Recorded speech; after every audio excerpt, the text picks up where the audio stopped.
About new law signed by Arkansas Governor Asa Hutchinson to help fight mental illness. 5 News reporter Seth Stevenson talks with a local sheriff who was on a committee to help get this bill passed.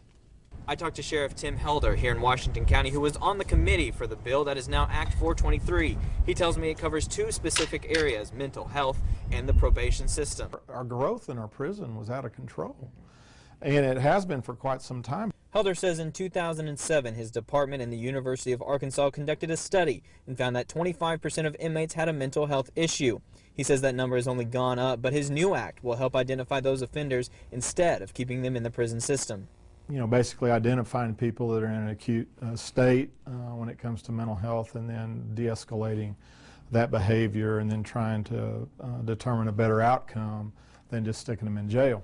Another part of the act covers probation. Helder says this bill will give probation officers a chance to help offenders instead of placing them back in a cell. We're kicking these people back into the system on technical violations. They weren't reporting, they failed a drug test, whatever.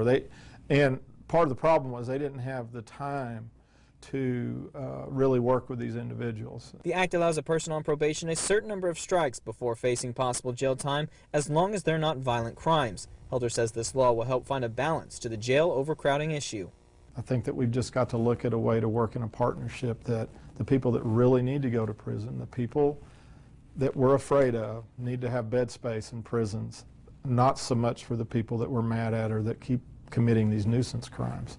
Sheriff Helder told me that he believes that in order for this act to work, everyone would need to invest in every single part of it. He says by focusing on one aspect like mental health, it simply wouldn't work. In Washington County, covering news where you live, Seth Stevenson, 5 News. All right, Seth, thanks. Now, under the act, $5 million will be given to build 3 mental health crisis stabilization centers in the state. We do not know where these centers are going to be built as of yet.